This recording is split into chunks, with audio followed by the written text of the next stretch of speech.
Hi, my name is Barry Manandi and you're listening to the ZFM Sport podcast. Z. The hottest station in the nation. ZFM Stereo. It's Lionel Messi! He scored! The goal the world wanted! It's time for the biggest sports stories. It's Neymar trying to feed it through. It's a stretch and it's in! And I can't remember the last time I saw something like this. Extraordinary scenes. The biggest interviews. It's more difficult.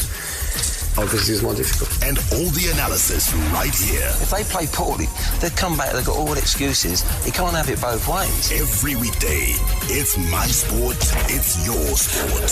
It's CFM Sport. Let's join the team for the biggest show in the world of sport on CFM Stereo.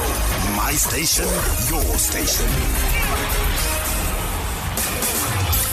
It's a very good evening, Zimbabwe. Just gone 5 minutes past 6. It is the hottest sports show on radio in Zimbabwe. ZFM Stereo 106.4 coming to you live in the capital. We are with you until 7 o'clock when the news team will be in to bring you the news. It's an action-packed show tonight where FC Platinum held their first training session at Barberfields, where they take on Orlando Pirates in the CAF Champions League. In our international sports segment, we'll preview the first tennis Grand Slam of the year, the Australian Open. And the question is, will we see a new champion or will the reign of the old guard continue? Plus, of course, we dip into the beautiful game where we'll hear from the winners at the CAF Football Awards, which were held last night in Dakar, Senegal. The team in the studio tonight to deliver all the sport to you, Barry Manandi, Mike Madoda, myself, Mark Pozzo, Alois Bunjira, and the man that puts the show together Monday through to Friday, Sean Tafaranika. The Warriors, the Chevrons, the Cheetahs, the Mighty Warriors, and the Sables. From the pool to the track to the field, we are Team Zimbabwe. The Home Front. Local sports news and analysis. As we continue to build up to that key Champions League encounter at Barberfields Stadium this coming Saturday, we can tell you that Zimbabwe champions FC Platinum, Pure Platinum Play, held their first training session at Barberfields ahead of that CAF Champions League Group B opener against Orlando Pirates of South Africa. That match, of course, as I said, will be played on Saturday. Pure Platinum Play arrived in the city of Kings yesterday from their base in Rishavane, where they have been training since the 2nd of January. It's going to be an emotional return to Emagumeni for players such as veteran striker Mukokeli Dube, Raman Kutsanzira, as well as Thomas Chideo, as they return to a venue which used to be home before being snapped up by the Platinum Miners. Let's hear from FC Platinum spokesperson and media liaison officer Chido Chizondo to get the latest team news. We have finalized with Chikwende and God knows Muruira. We are just waiting for the international transfer for Edmo Chambadare, so he will not be considered for this match. But Muruira and Chikwende are available for selection. I think it's very exciting for us. You know, Muruira has been a very prolific player at Ngezi, and he has had a lot of impact there, and having him on board will definitely give our club a lot of depth, including Chikwende, who's also had his impact at Bulawayo Chiefs. We want to stay in the competition. I mean, before you get there, you want to be in group stages. When you are there, you become hungrier. And I think that is where the club is right now. So it's exciting times, and we're hoping these new additions will change the perspective of FC Platinum in the Champions League and in the Pure Premier League itself.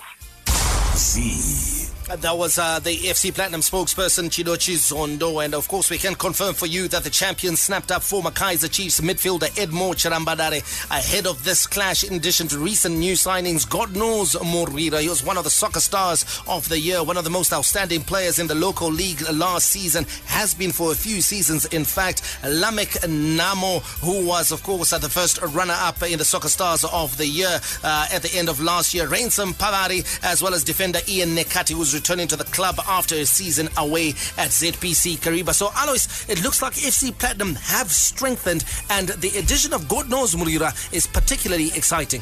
Top class player. Since the Shabani days, he has always impressed. At Dynamos, if you ask Kalisto Pasua, I was always talking about him, why he was not in the national team. I don't know why he is not in the national team. He continues not to be in the national team. He continues not to be. I don't understand. One of the weakest positions we have right now is that right fullback position, where we have been called upon to use utility players in that position. Yet we've got a player who's actually tailor-made for that position, and a player who's been consistent, not just for a season, but for years. Since the Shabani days, he has been that kind of player, and I'm not sure even in the Kosafa team he is overlooked as well. I'm not sure, but let's go back to FC Platinum. I think they are stronger than last season. If you ask me, the one fit like a glove for me replacement Chinyengetere, the replacement Edmo Chirambadari. I'm telling you now, he can actually have a bigger impact than Chinyengetere at FC Platinum if they play him well as a number 10. Just there behind the striker, he can score, he can dribble, he's quick, he's capable of creating goals. Yes, now let's talk about the Orlando Pirates game though, because you know what, that is what everyone is looking at. You take a look at the side that FC Platinum has assembled. You've said that it's a better side than the one they have had in previous seasons, but is it good enough to challenge a team like Orlando Pirates? You know what? That much I would want to see the first 10 minutes of the match, how they cope. Because I've watched Orlando Pirates, they are quick on the break. I was actually watching their last game against Highlands Park. They are so quick, especially going up. I played another game last night versus Chipa in 1-4-2. Yes, they are really good. They are really good. So I want to see how FC Platinum can contain them. Because when you look at the two types of play, FC Platinum are on the slow side. Orlando Pirates are on the fast side. So how they're going to absorb Orlando Pirates is what I'm going to see in the first 10 minutes of the match. But when you look at this strength, I think FC Platinum can stand their ground. They are strong. Let's just remind you of our WhatsApp platform, 0731-168-045. Start sending in your predictions, your thoughts, your views on that match that will be played on Saturday. Emagumeni, Kontutu, Ziatunga, Barberfields Stadium is where the action will be happening, as not Highlanders, but FC Platinum host Ezika Magebola, Orlando Pirates. Very good players on either team, contrasting styles, like Alois Bunjira has pointed out. Slow, methodical build-ups from FC Platinum, and then the quick offensive transitions coming in from the South Africans. Does Norman Mapeza have a plan for Orlando Pirates? All will be told on Saturday, and if you can make it over to Barberfield Stadium to back FC Platinum or just to watch a good football match, I think you should go there. Now pause. Let's talk about the importance of support. Big matches the world over, especially if you're going into a match as an underdog. It's almost important for you to get onto the ball and make sure that you support, you silence the opposition supporters, as it were. And FC Platinum will need a very good start. Alois is talking about needing to watch the match the first 10 minutes, and that first 10 minutes could be telling for FC Platinum. Yes, I think it'll be certainly very telling for them, that first 10 minutes. But when you talk about support, I want to go a little bit further. I want to say, you know what? We need Zimbabwe to get out there and get behind FC Platinum and fill that stadium, Barberfields, on Saturday, and everybody screaming and shouting for FC Platinum, because I think that will spur them on going into this game. They are taking on a decent side. There's no question about that. And I think the first 10 minutes will certainly tell where this game is going to go, as you say. Yeah, support. I'm not so sure if the Zimbabweans are going there and say we are going to support FC Platinum. What FC Platinum need to do is to actually gain the confidence of those guys that are coming they're coming as Zimbabweans. First they will observe, just like I said, 10 minutes. And then you have to win them over with good football. With good football. Once they play well in the first few minutes, they will be like, okay, here we go. We are behind them, because they're not their original fans, remember. So they need to be won first before they can actually back them full time. Well, just an update for you about Orlando Pirates. They're expected to touch down at the Joshua Nkabukonkomo International Airport on Friday, a day before the epic encounter. They will have a training session late that afternoon at Barberfield Stadium to get a feel of the pitch. And then, of course, it will all happen on Saturday. It's the big one. It's FC Platinum taking on Orlando Pirates. Hi, this is Alexandra Maseko, and I'm the national basketball team captain, and you're listening to ZFM Sport. We move on with the rest of our local sports news roundup. We'll start with chess, where Zimbabwe junior Leroy Mpala was crowned African amateur chess champion after claiming gold in Windhoek, Namibia on Sunday. The 17-year-old Kwekwe-based chess protege is now set to represent the continent at the World Amateur Chess Championships in April. Zimbabwe Chess Federation Vice President Clive Mbumbela said Mpala's achievement was a big milestone for the player, federation and the country. To cricket, Zimbabwe women's cricket team captain Mariana Musonda wants the team to qualify for the World Cup and gate-crash their way to the top 10 teams on the globe. The new skipper led from the front on Monday as Zimbabwe took an unassailable 3-0 lead in the 5-match series after winning the opening 2 games comfortably at the weekend. Musonda said they were looking for a clean sweep in this tour of Namibia and were also eyeing World Cup qualification. To the basketball courts, where the second half of the Harare Basketball Association season promises to be a competitive, with all teams fighting for places at the Basketball Union of Zimbabwe National Club Championships. Harare will send their top 8 teams in the men's and women's categories. Harare City Hornets lead the race with 24 points, with the HLF Raiders second on 21 points. The Sting of Excellence, as the Hornets are affectionately known, are yet to taste defeat in 12 matches. Here we go again. Enjoy world-class radio online. ZFM Stereo is available on TuneIn. Search for ZFM Stereo and you got it. To all you Twitter heads, connect with ZFM Stereo on twitter.com/ZFM Stereo /ZFM Stereo. From the front of the grid to the back of the net, it's ZFM Sport. International Sports News Roundup, where the world comes out to play.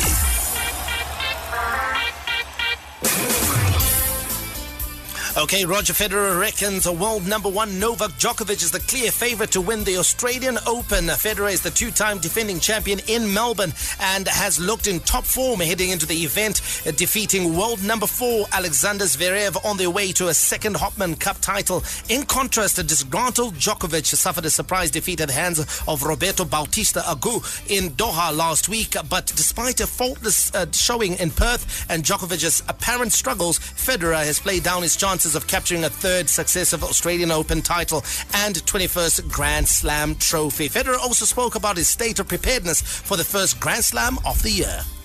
I'm one of the top 10 favorites, and so are many others.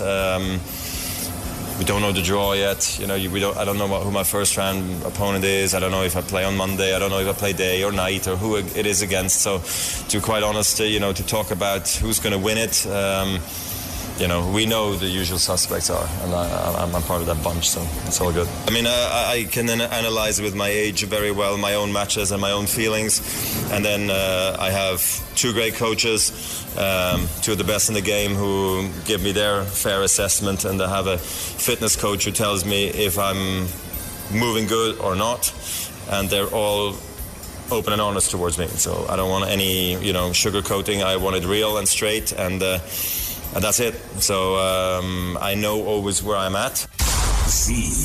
The first Grand Slam of the year serves off in Melbourne in the early hours of Monday morning. And just taking a look at some of the past winners in Melbourne. You go back to 2014, it was Stanislas Wawrinka. 2015 and 2016, so Novak Djokovic bag the Australian Open. And then it's also been a double in the last 2 years for the man they call the Swiss Express, that is Roger Federer. And I guess the question is, can either one of those two, Barry, extend the record that they currently share in Melbourne, which is 6 Australian Opens apiece? Yeah, look, if we look at those two in isolation, Roger Federer is on a hat-trick, so I think he's got a lot of motivation. Also, he knows that he doesn't have many hours to play, so you want to use the sunlight while he's still got it on his career. No, because of course he is in the twilight of his career.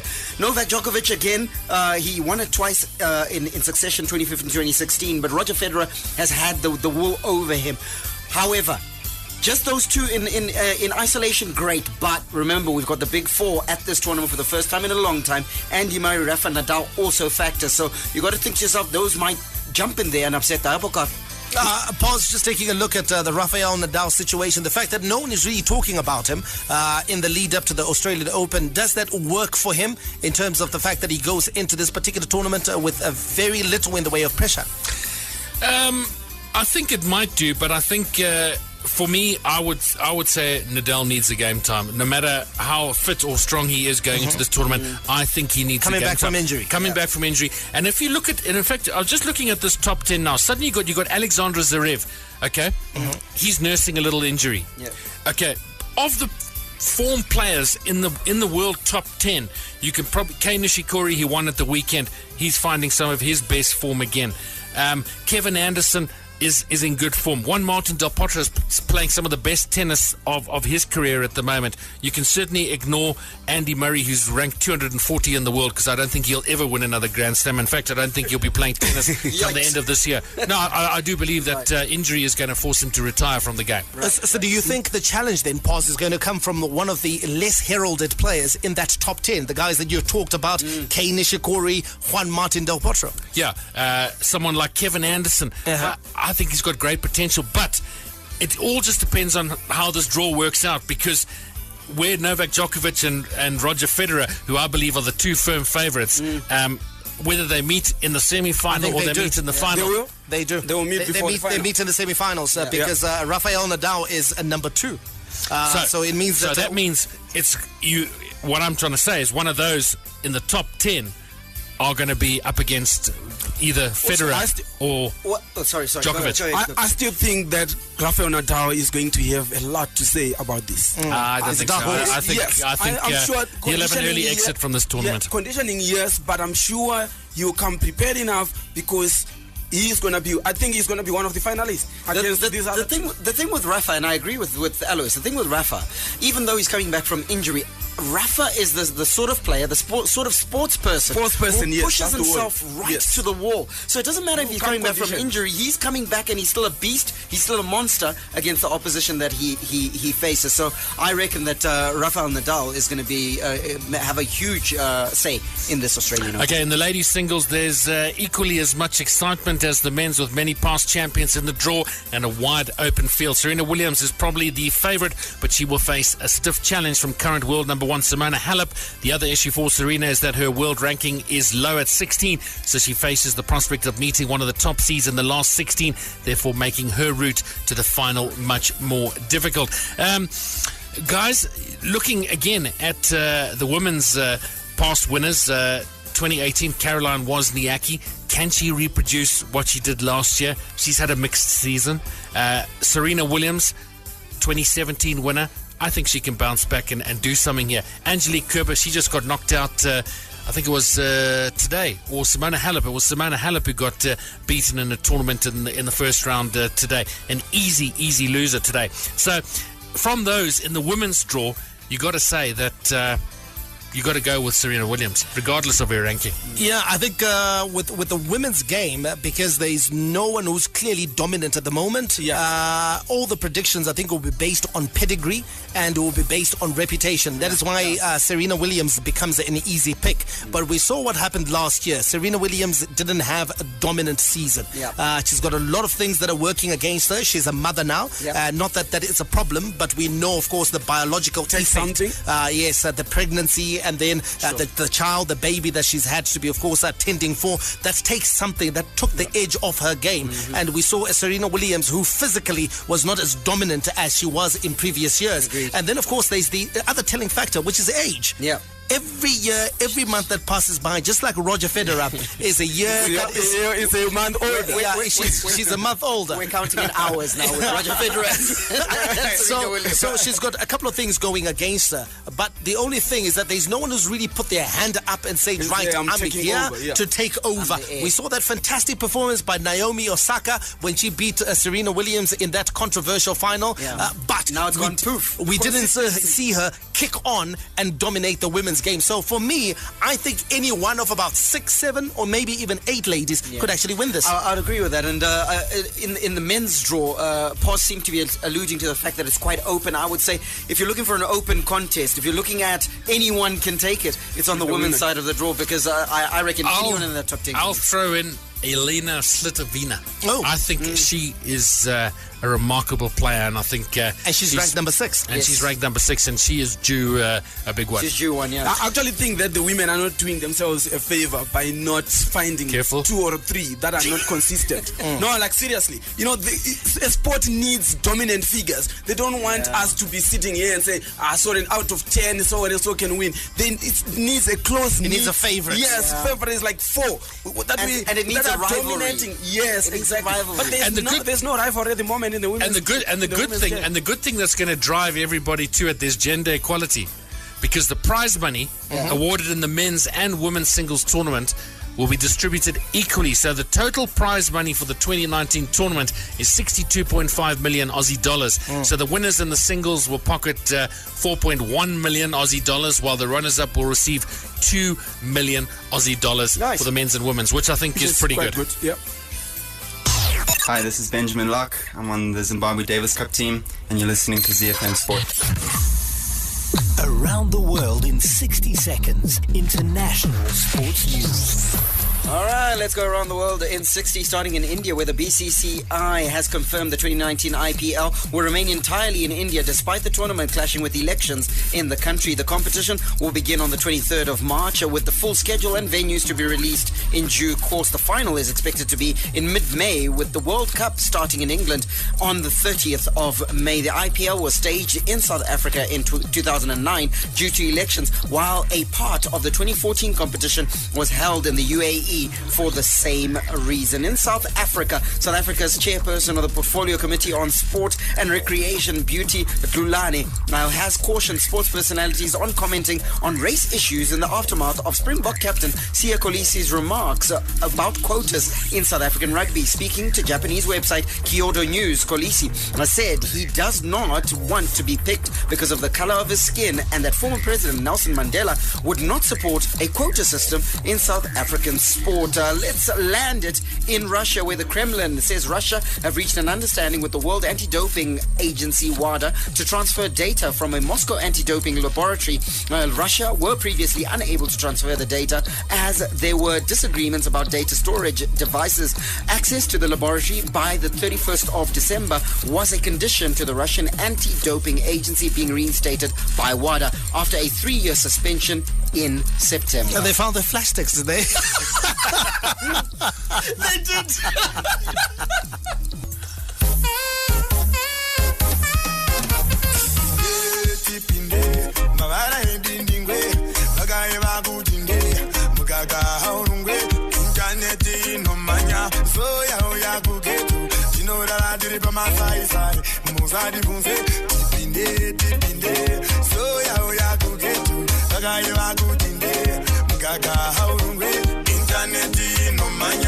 Manya said in English, you know that I did it by my side, Musadi Funse, Wangoroda, Ritago Sasanura, so internet, you know, Maya, I might die, Wangoroda, Ritago Sasanura, so internet, you know, Maya, I might die, Wangoroda, Ritago Sasanura, so internet, you know, Maya, I might die, Wangoroda, Ritago Sasanura. Soul Fibronics kuita kutsetsenura internet kumunhu wese. The Daily Sports Trivia question is brought to you by Profeeds. Profeeds, your feed and farm professionals. It is competition time. Simply send us a WhatsApp message with the hashtag ProFeedsTrivia, and you might be the one lucky listener we call back. We'll field you 2 questions, and if you get both correct, you'll be our daily winner, and with a chance of winning our fabulous first prize of 2019, which is a Capri Double Door 290-litre fridge. The first draw of this year will be held on Friday, the 22nd of February. Our quizmaster tonight is none other then Barry Menandi. After that introduction, I have to do a good job, don't I? Well, Golden is on the line. Golden, good evening to you, matey. Good evening, buddies. How are you? Very well, thank you. You said buddies. Can you say good evening to Hey, what's up, Golden? Hey, what's up, Golden? What's up, guys? Kwakadi kudema. Akudema good right so good. Iri kunaera. Yeah, yango puna. Anditi Golden, who do you support? I support Man U. Right, yes. Right, Golden, that's the end of our call. Thanks for getting in touch with us, and we'll catch up some other time in the next life. No, I'm joking, Golden. No, guys, don't do that. Golden, Man United fan, are you ready for the quiz, my brother? Yeah, I'm ready, boss. I know that Bunju support me. Yes, I'm here for you, man. Listen, Quizmaster, don't give him any favors. No favors whatsoever. All right, you got to answer 2 questions. I'm going to give you the first one now. Are you ready, sir? Yes, I'm ready. All right, question number 1. What does the acronym SRC stand for? What does the acronym SRC stand for? Remember, this is a local question. Okay, Sports Recreation Commission. Well done. I'm here for you. But you're only 50% of the way. You're still in 6th position. All right. Okay. Your second question, Golden, is... Now, careful. Who is the most successful Olympian of all time? Is it Usain Bolt? Is it Mo Farah? Or is it Michael Phelps? Careful, Golden. The most successful Olympian of all time. Usain Bolt, Mo Farah, or Michael Phelps? Go. Michael Phelps.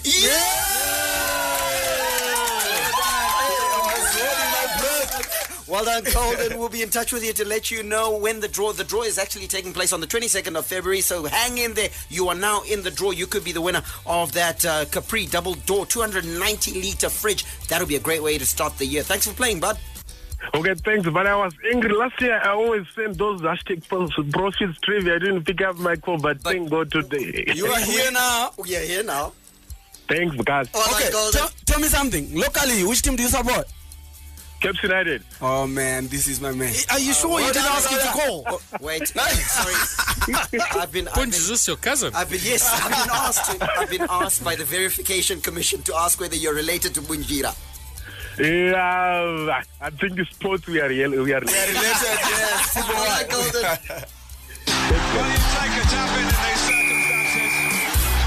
The Daily Sports Trivia question was brought to you by Profeeds. Profeeds, the performance feed.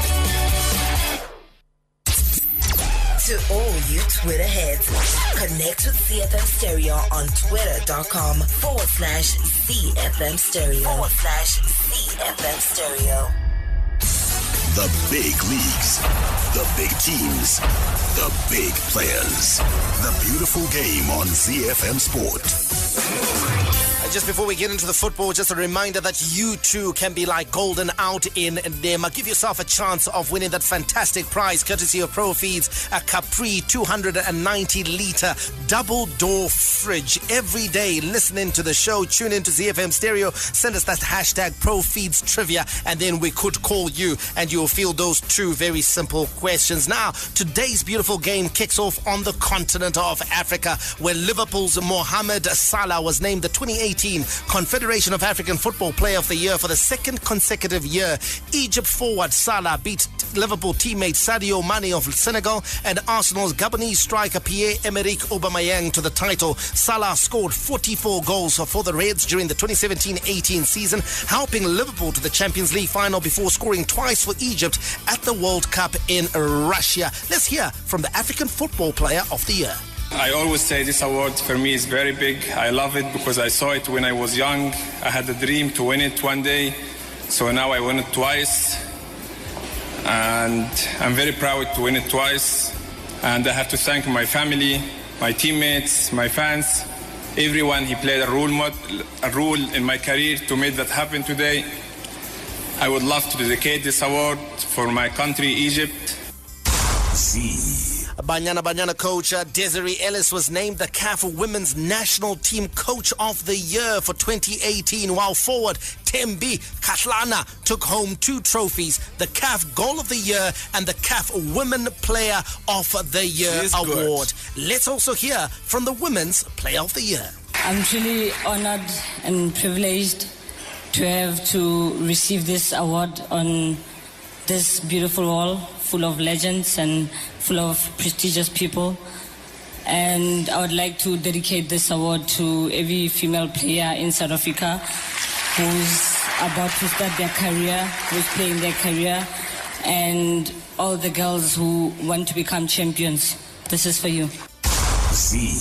The exploits of Mohamed Salah are well known. We know what he has done. We know what he's capable of doing. But the exploits of Thembi Kgatlana of South Africa, Banyana, she's less known, but she's written her name. She's written large in football folklore, not just in South Africa, but on the continent by being named the Player of the Year. And she's a really, really good player. Exciting prospect, isn't she? Very, very good player. Very good player. You know, I have watched a few games that she has been playing, and I was always looking at her. She has been outstanding, and the fact that now she has been awarded, she has been given this award, you know, all eyes are on her. That is gonna make her grow. It can only make her even more popular, and it's easier to win it again. When you have won it and people are looking at you and you keep on producing good results, it will come back to you. And it's no surprise that she's based out in the United States of America, where I think she's playing in the college system. And we know, of course, that America, traditionally, one of the big powerhouses in women's football. Absolutely. And I think also because of that fact, their development structures for women's football are fantastic. So she's getting the right sort of mentorship, and also it's going to be easy to break into the American pro system, whereby she can the limit is the sky. And I mean, just in terms of numbers, you know, you've got more women playing football in America, or soccer as they call it. Soccer, yeah.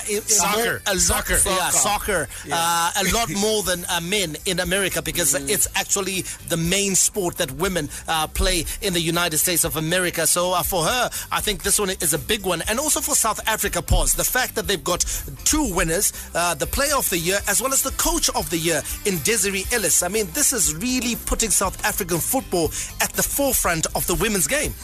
Most definitely. And just would have been nice for South Africa to have had a double celebration by being awarded to host the tournament yesterday, but that's obviously not happening. But certainly good for women's football in South Africa. But I still rate our women. You know, my what I don't really understand, Mike, is the success of Banyana with no professional league for women in their country. They are trying to set it up now. But look at how they've been successful in Africa, COSAFA. But they don't have a professional league. What they do have, though, is the academies and the development structures for women. Yes. But if they added a professional structure in South Africa, I think they would be even better than they are right now. There would be an absolute force in the global game, because you can already see it. Listen, they went to the final of the African Women's Championship, as it were. They were beaten by Nigeria in the end, but because of those exploits, we are awarding them now. Just think about if they had a professional league in the world system. Banyana would be a name that would consistently be and the junior ladies as well. The under-17s were at the World Cup just a month ago, just at the end of last year. So they're doing very well. So we can tell that whatever they're putting in the water across the Limpopo, it's working, because their ladies are doing very well. And of course, there was also the announcement of the Africa Best 11, and it stands as follows: in goal for Mamelodi Sundowns, Kaboyelo as well as Uganda, Dennis Onyango. Then you got Serge Aurier of Tottenham and Ivory Coast, Mehdi Benatia of Juventus and Morocco, Eric Bailly, surprisingly, he didn't play much football last season, of Manchester United and Ivory Coast, Kalidou Koulibaly, arguably one of the best defenders in the world, of Napoli and Senegal, Naby Keita of Liverpool and Guinea, Thomas Partey, Atletico Madrid and Ghana, a player I like very much, Riyad Mahrez, Manchester City and Algeria, another surprise inclusion, because his season with Leicester was very mediocre, and he has hardly been outstanding for Manchester City in the first half of the season. Then you've got, of course, Mohamed Salah of Liverpool and Egypt, Pierre-Emerick Aubameyang of Arsenal and Gabon, Sadio Mane of Liverpool and Senegal.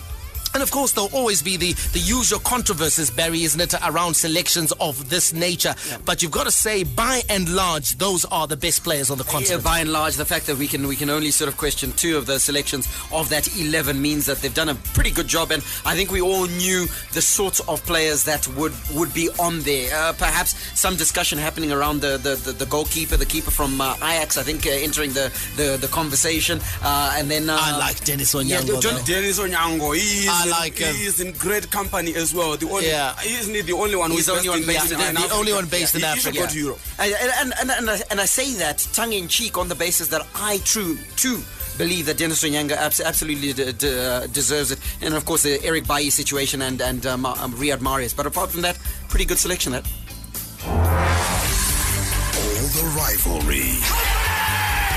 The captain likes the touch paper. It is blue touch paper. Always him on Derby Day.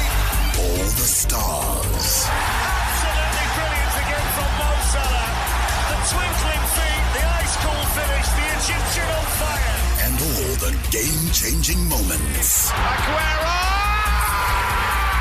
All the updates from the Premier League on ZFM Sport. This is the league we want to watch.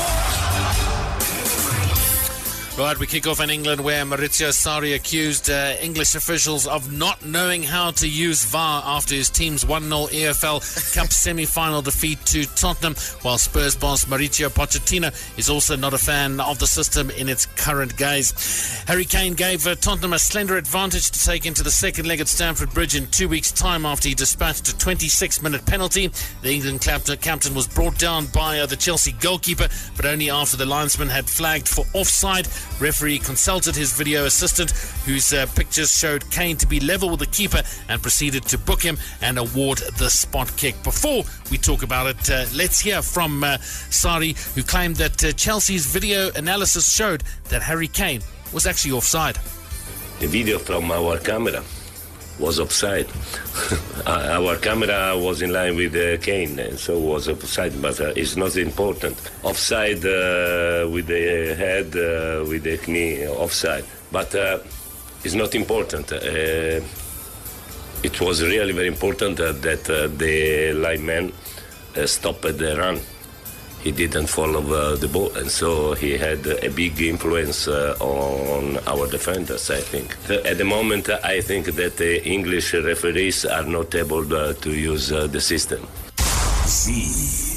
Okay, so for me, Harry Kane, A, he dived.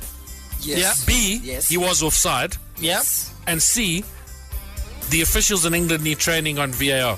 Yeah. 100%. I've got to agree. 3 ticks. I think what we have seen is that because England have been the slowest to embrace VAR, it means that they're now lagging behind in terms of its use compared to the other nations. For example, the Germans are using it very well, very efficiently. And it's working. The Italians are arguably the best because they were using it in their competitions even last season, and they've continued to perfect the art of decision-making, early adapters, and La Liga as well. They're moving in the right direction. So for me, I think the worrying thing is that England, because they were so dogmatic about tradition and staying true to the traditions of the sport, it means that they lost out on valuable time where they could have been training and equipping their match officials to make the right decisions. Because last night, despite having VAR, they made the wrong decision. Yeah. Even if you look at the game, the Chelsea Wolves game, what did they beat just now in the FA Cup? Nottingham Forest. Nottingham Forest, yes, my favorite player, the striker, Morata. Yeah. He got knocked out just on the edge of the penalty box. And it was clear that was a foul, and that guy could have walked because he was on a first year on a yellow. But the referee refused to go and use VAR. Slow motion was showing us that was a blatant push, blatant kick, but he refused. Yeah, and especially when VAR, Barry, is actually available for you to use. He should have used it. He should have used it. And also, what Bunj is talking about is a clear and apparent mistake. You've missed something, and it's key. It's going to shift the game, so you have to use VAR. I'd added to what you mentioned, Mike, about them lagging so far behind. Now you look at the amount of VAR referees that they've got, the VAR operators, the ones who are going to sit behind the screen. They've got so few that you've got referees like John Moss having to sit through 180 minutes of games during the FA Cup weekend where he's doing back-to-back games. That's hardly ideal. It should never be that. It should never be like that. But pause. You know what? I would like to ask you this because Sarri is talking about English referees needing training. But is it a broader problem sometimes with the decision making you see in the English Premier League? Because I go back to a week ago that Vanson Vincent Kompany challenge on Mohamed Salah. Yes. You know, where, to be honest, you know what, that was supposed to be a red card. Now, I'll explain. Not necessarily the challenge itself, but because Vincent Kompany would have been found guilty on 2 levels. Yeah. The first level, one, being a reckless challenge. Yes. If you say, okay, it's fine, he was out of control, and then you decide to be lenient, give him a yellow card, right? Yeah. But then there was the second factor, that Mohamed Salah, had he not been taken out, was through on goal. So that's then a second. That's 2 yellows. 2 yellows. Making a red. Making it red. So he should have been given. So generally we have found controversial decisions being made in different games, and I just use the Vincent Kompany one as an example. Alois, you mentioned the Morata incident with Nottingham Forest, but there never seems to be a weekend that we don't pass pause without at least 2 or 3 controversial refereeing decisions. Exactly, and it goes back to what we said right at the beginning, that they're not getting enough training. They're not actually taking this and grasping the whole concept of VAR and the current rules. I mean, if you go back and look, Pochettino actually agreed with Sarri. Yeah, he agreed with it. He did. And he felt sorry for him. Exactly. I'm sure he's happy to get the result. But he certainly, I mean, he was bold in his statement, saying he's certainly not impressed what he's seen so far, as well as he saw in La Liga. So yeah, I think we have a major problem here. Yeah, I also think that those guys also in the computer room, they need to communicate with the referee, because we've seen it even at the World Cup. The referee might have missed it, but they communicate. Exactly, and you should be saying to the referee, look at this incident. Yes, Bunch, but they are communicating with the ref. You can even tell. But remember, that they're talking do you know what's the problem? The protocol still says that the man in the middle is the one who makes the final decision as to what he is going to do. And I think that is the critical problem. And there's, of course, a Carabao Cup semi-final action tonight. Manchester City will take on Burton Albion. The league that makes football oh so beautiful, where artistry and strokes of genius are the order of any day, where the game is played with a smile and the little master creates his magic. It's Lionel Messi! All the news from the Spanish La Liga on CFM Sport. The goal the world wants it! Quick update from Spain. Now, Santiago Solari's injury woes at Real Madrid continue to mount, with Toni Kroos joining Gareth Bale and Marco Asensio in the treatment room. Toni Kroos will miss Real Madrid's forthcoming matches with an adductor tear. The Germany midfielder was substituted 10 minutes from time in Sunday's 2-0 loss to Real Sociedad at the Santiago Bernabeu, a result that left Santiago Solari's side 5th in Spain's top flight. Madrid did not specify an expected return date for Kroos, but his grade 2 tear is likely to mean an absence of around 3 weeks, according to Madrid-based sports newspaper AS. Horsepower unmatched. Torque to beat the best. Speed unrivaled. Sleek and easy on the eye. Let's get behind the wheel of football engineered to perfection. The Bundesliga, made in Germany.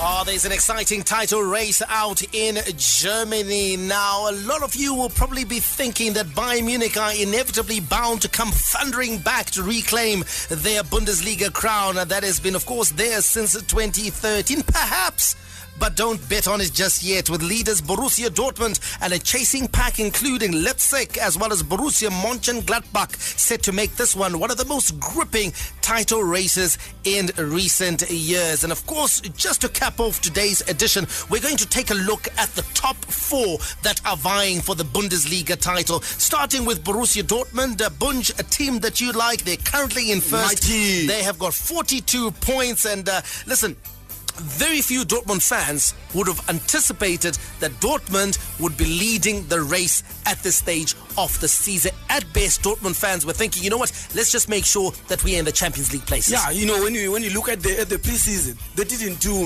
much signings. They were just Borussia Dortmund. And when you look at the way they finished last season, it was not that convincing that you can actually say next season is going to be ours. But here they are. They started playing good football, and they made fans believe by playing good football. And consistently, they showed that they can still go on and win this one. Barry, who's the key man? If Borussia Dortmund are to go on and win this title, who do you expect to be the key performer for them between now and the end of the season? Marco Reus. No question. Rolls-Royce. Rolls-Royce. He's a captain and leader both on and off the field, and you need that on the basis that this Dortmund side is very youthful. You got the talents of Jadon Sancho, who's doing fantastic over there, but a player like that, in the youth that he is, he needs the right leadership, and Marco Reus does that and also delivers. Okay, I hope he doesn't get hurt. Yeah, you hope he doesn't get injured. He stayed fit so far this season. Yes. Bayern Munich are in second place. They have 36 points, meaning that they are 6 points behind the leaders Dortmund. And of course, they've had a very, very shaky season. Mark, the Bayern Munich, they haven't looked like the Bayern Munich side that we are so used to seeing dominate in Germany. And a lot of people are looking at the coach, Kovac, and saying perhaps he's not the right coach for this particular team. Look, I think they've also been hit by injuries.